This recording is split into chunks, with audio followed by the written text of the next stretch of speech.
Just recorded this whole video, and it turns out my microphone wasn't selected in OBS. So the agility update is here, the low effort agility update. And the long and short of it is, it's a good update. It's solid.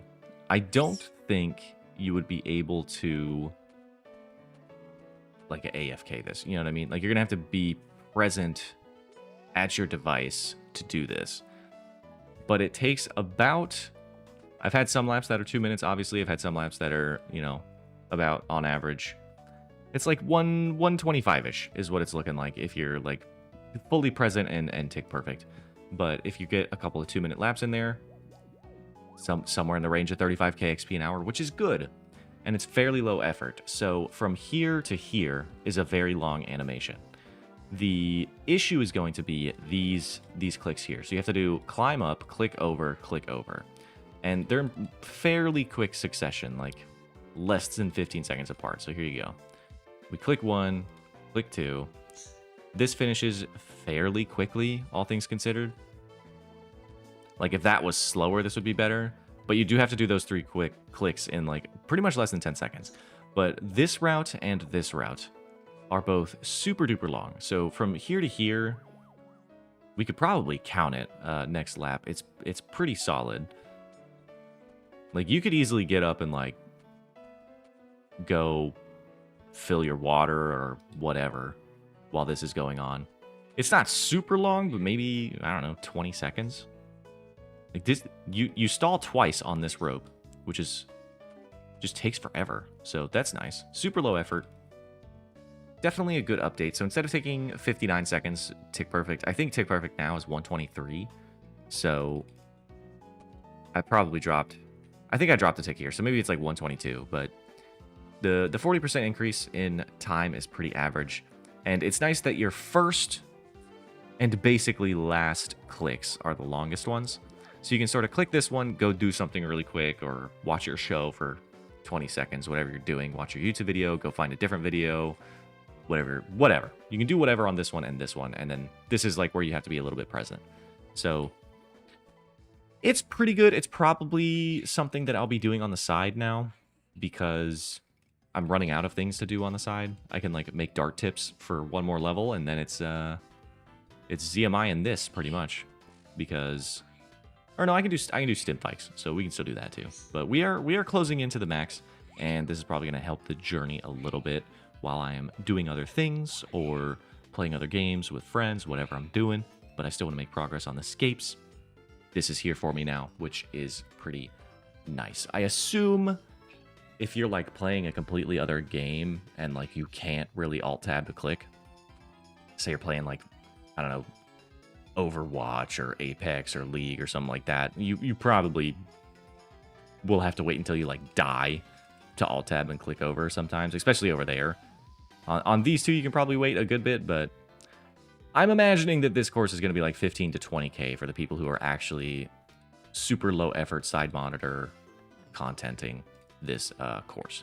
So that's all for that, but there is a couple more things in the blog to go ahead and talk about that I can pull up over here and get a little bit more of an accurate reading on what's going on if we AFK the course over here. They added some new agility shortcuts, which I don't think we need to go like look at all of these by any means because it's an agility shortcut. It just makes things faster. They probably smoothed out some stuff on the like stepping stones or whatever. Cool. Like, agility shortcuts are good. Put more of them in the game. Totally fine. Makes the skill feel more fleshed out and more rewarding as we level up. So that is all well and good. I think the only thing out of here is probably Chivalry's drain rate matters, and then of course the drop rate of the rune essence pouch matters. I don't know where the Chivalry drain rate will actually come up because piety is usually a fairly big chunk of max hits, so I don't know where this is going to come up other than for people who only have Chivalry and don't have piety. So like maybe Iron Man's can save a little bit of prayer potions, which is nice. The bonfire changes, I don't really know. Added a 10-2 to add more.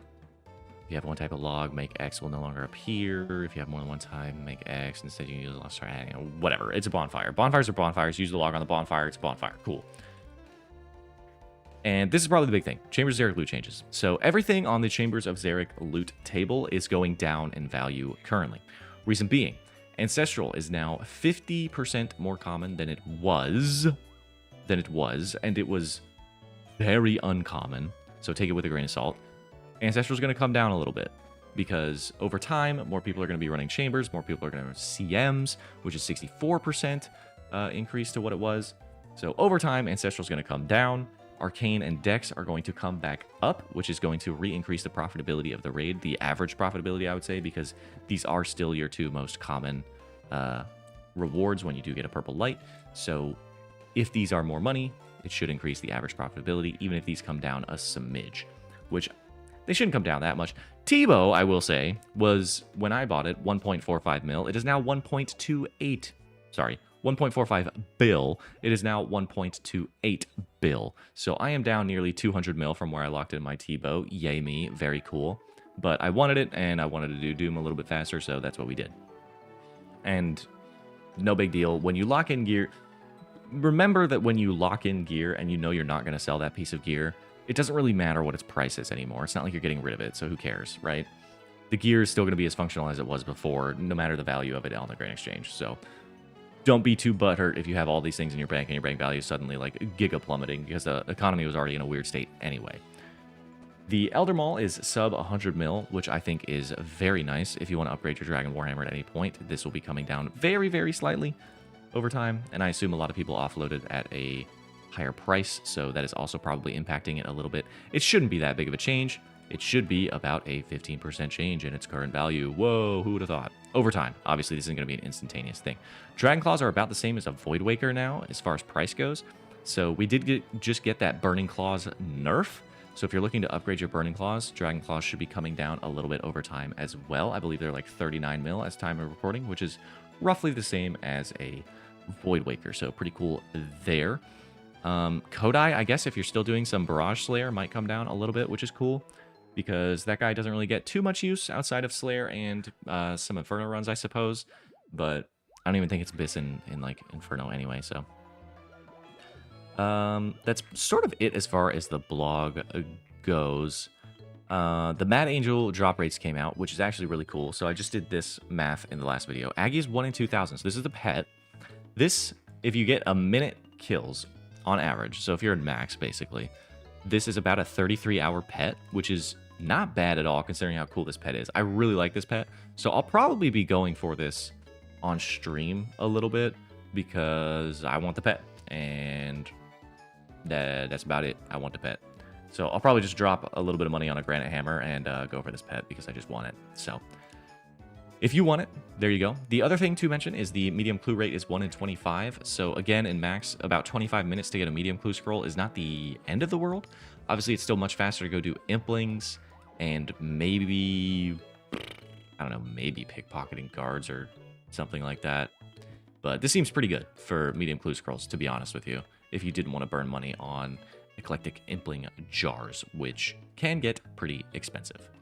1 in 40k base chance on Mr. McGroot is kind of insane. So 1 in 37k at 99. Wow. This is a very rare pet. If you see Mr. McGroot coming around, whoa. So whoever got that, lucky you. Holy shit. I imagine it probably, because I don't know how many of these you can do an hour. I actually didn't mess with this hunter method, but I think I might because I still need 99. So I'll probably go mess around with that a little bit. But I also want to try and get the Quetzin, so I'm probably going to do a little bit of rumors as well. And I believe that is it for the block. There's a little bit of anti-cheating statistics if you want, but neither here nor there. It's just nice to know that things are taking action, right? Things are happening. So in July, just this month, they did all of these bans, and this is the new total, which is pretty good. 25.4 trillion GP has been removed from the game. Could you imagine if that money was actually in the game right now? We'd be more in shambles than we are already. I think that about does it for today's video. Pretty short one, but definitely worth mentioning all the things that have changed. Again, if you've never done Sepulcher before, go ahead and run some Sepulcher. It does help you get more acquainted with the game's movement system. So it'll help you during PVM because you're going to need to know your movement and be very familiar with your pathing when you're doing some bosses like Deep Delving at Doom, Colosseum, you need to be pretty aware, Theater of Blood, things like that, where your floor sort of gets eaten up by some of the bosses, or you have like limited movement or specific movement that you have to do. It's really nice to get familiar with your character's influence over where you can move at any given moment and sort of like plan ahead of time with your true tile where you're going to be and where you need to go. So if you've never done Sepulchre, go ahead and run that. You can boost it now as well with a Summer Pie. So, I mean, truly you can get in very, very early now, which is nice. You like get the Song of the Elves requirements and you can almost just do it. Like after the quest, basically. So do that information what you will. The worm course is increased by 40%. And over here, we are doing pretty good. Let me show you. Bop, bop. So we're on this super long thing, and we're at 37.5K an hour. And that's sort of just going to hold there, I think. So super low effort. If you have some 2-minute laps in there or whatever, pretty good. But I do think you would still have to be present at your PC, present at your phone or your iPad or whatever you're doing. Hashtag not sponsored. Sponsor me though, Apple. Give me all your money. Anyway, that'll be it for this week's video. I hope you guys learned something. I hope you give this a shot. It's not bad. It's not bad. I think I'm going to be doing this when I'm playing other games. I'm thinking it's going to be a little bit tough if you're playing something a little more high octane, like, you know, Apex or something like that, where you're sort of just going to have to wait until you die to even interact with this. So maybe if you're doing like a little more low ball game, like, I don't know, some other, like an RPG or something. I don't know. You're playing like Elder Scrolls or something. Do people still play that? I don't know. Yeah, if you're playing Skyrim, you can just like sit in a building and click this like every once in a while. I don't know. Or you can just have it up on your phone or something. Maybe that's the way. Have it up on your phone or on an iPad or whatever.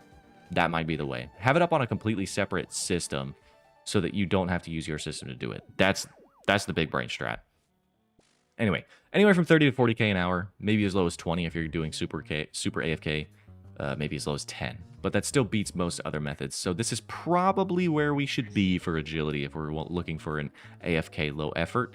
I don't think it's worth doing the other things anymore because these shortcuts are so long. These long stretches here are pretty fantastic. I'm still waiting on my room pouch upgrade. That better come next week or I'm going to be mad. Look forward to that. Next week we'll be doing the, I'll be looking at ZMI, I'll be looking at combo runes, I'll be looking at everything like that and doing an hour of them to see sort of what the buff was. And I think I want to do some Aethers as well, because not having to do NPC contact in Rootcrafting is going to be so good, by the way. It's going to be so much more comfy to do that freaking skill, not having to click this, wait, click this, spacebar, 2, spacebar, and then go again. It's just going to remove that friction that didn't need to be there in the first place, and I'm so excited. Anyway, it's been Giz. Hope you enjoyed. Leave a like if you liked it. Subscribe, whatever. Share it with a friend. Low effort agility is OP. Love you. See you next time. Bye.